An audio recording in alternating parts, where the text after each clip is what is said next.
Alright, so today I'm here to clean a few headstones, and I'm going to start off with Mr. and Mrs. Ferguson. I believe Mrs. Ferguson still must be alive. But Mr. Ferguson lived from October 7th, 1944 to July 22nd, 2007. And it reads on the bottom of their headstone, beloved parents, grandparents, and soulmates. I find that rather beautiful. So with that, I'm going to get started. Mr. and Mrs. Ferguson, thank you for your life, your lives. I hope you had good lives, and I hope you did not fear your death. I hope you are living in eternal peace, a peace that only angels can know. I've got a lot of love bugs surrounding me. They're rather a nuisance, but they don't hurt you.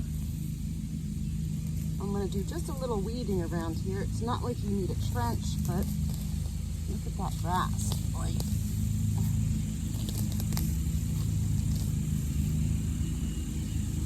We'll just clean it up a little bit.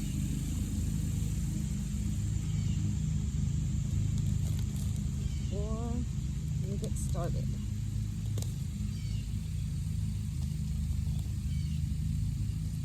I'm always telling my family about life, about fate. Everything happens for a reason, and I know that everybody is partial to what they believe when it comes to that.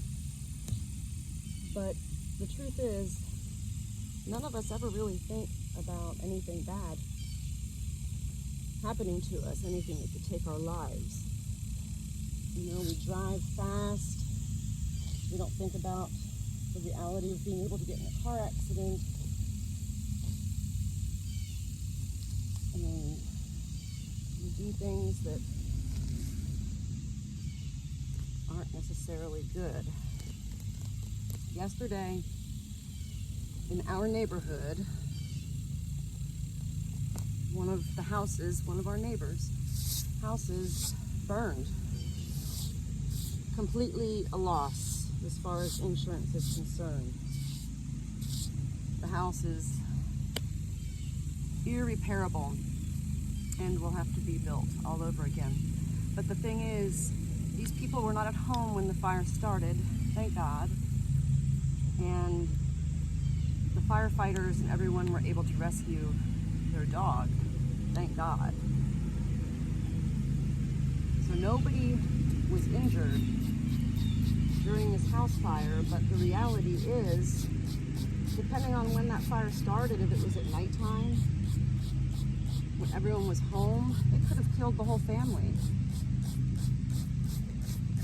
So this is where I try to teach my children, my daughters, how to truly respect life and value every moment that we have here on earth. Because none of us knows when that time could come. And that's the truth. I'm grateful that this family and their dog are all okay. It's a sad thing to think about what we lose when something like a fire destroys our home. That's where we keep everything, all our belongings, photographs, documents, social security cards, heirlooms.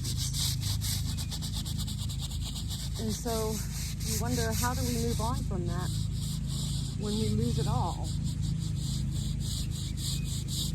I believe, statistically speaking, that people who lose everything in their house from a fire, they instantly learn how to truly value life. And also realize that not everything has an importance to it, life. Like, it's okay if you lose all your pretty dresses, your clothes, your food. But when you lose photos and heirlooms, those are irreplaceable. And yet still, you can survive through that. and probably come out with better values than those who have never had to go through a house fire.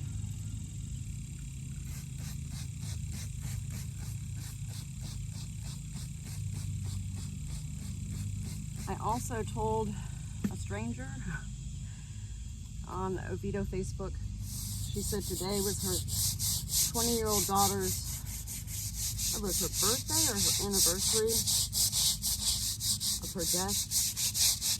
But she said she wanted everybody to do something kind today. A kind act. That's all she asked. And so I told her that I was going to come to the cemetery today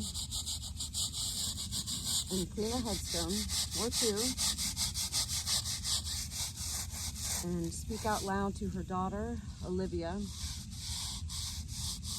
and let her know that I'm doing something for her, even though I never knew her. Because you see, that's what happens when somebody dies. Our pain and our sadness, our suffering, is for those who still remain alive without that loved one. So while I give a shout out to you, Olivia, right now, I know you're in a separate cemetery, and I know you were young, very young. And I'm shouting out to you, Olivia, to let you know that I'm thinking about you right now.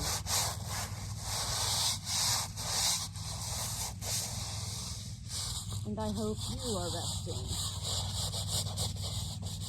in eternal peace, literally forever young, which is kind of a beautiful thought, because most people don't want to die old. I'm not saying they want to die young either, but I'm just saying you'll be forever young, Olivia. Oh no. Uh-oh, my hose is broken. Hold on.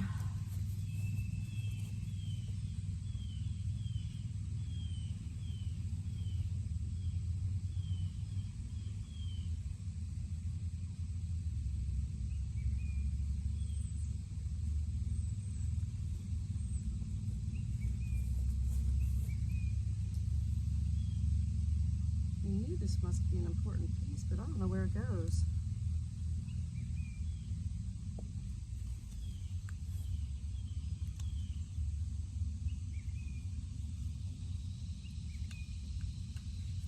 So, I'll be having to buy another one of these. Ah!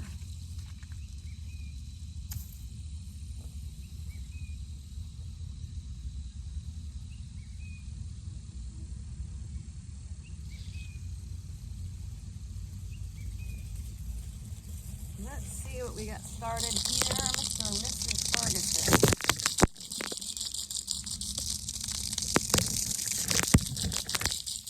Well, that is looking fabulous. Beautiful.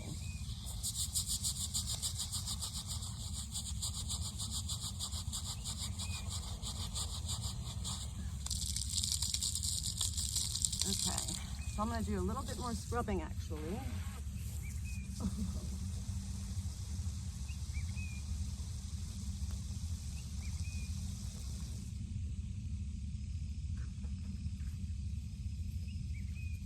That's why I like having the nozzle, the spray nozzle on here, because I can keep the water on and not have to keep going back and forth.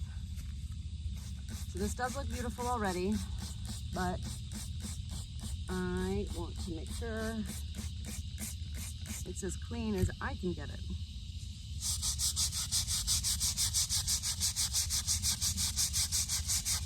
Life, oh my gosh, it is exhausting in general. My issues with life are that I'm always like the rabbit in Alice in Wonderland. I'm just, gotta be somewhere, gotta do. And while I thrive off of being a busy, crazy fool, at times it is truly exhausting.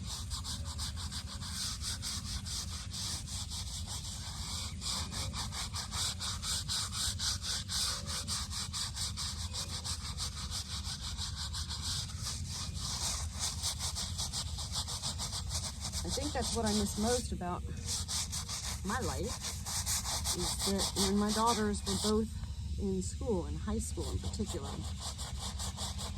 I lived off of their schedule.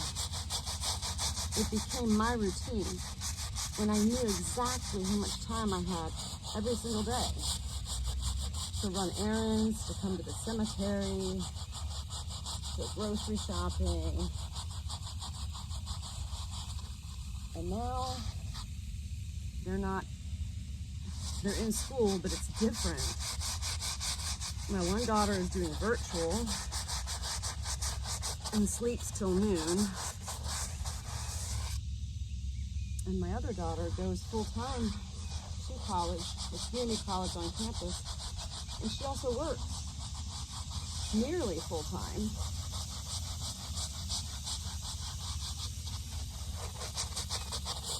So I'm struggling with balance, structure, routine. I know everything that needs to be done every day. It's just a matter of getting it done. And Mr. and Mrs. Ferguson, I have an idea you can relate to your grandparents.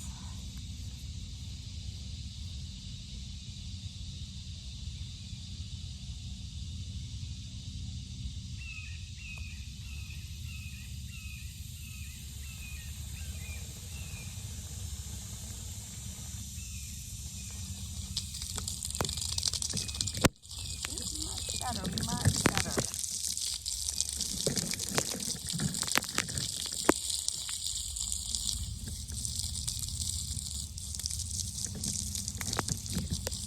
Perfect.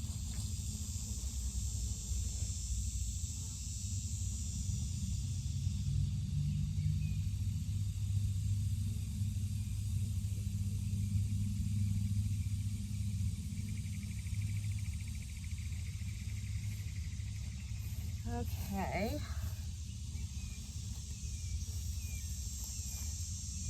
I'm going to put some flowers here for you. And then I love to use my chamois cloth to really dry it off.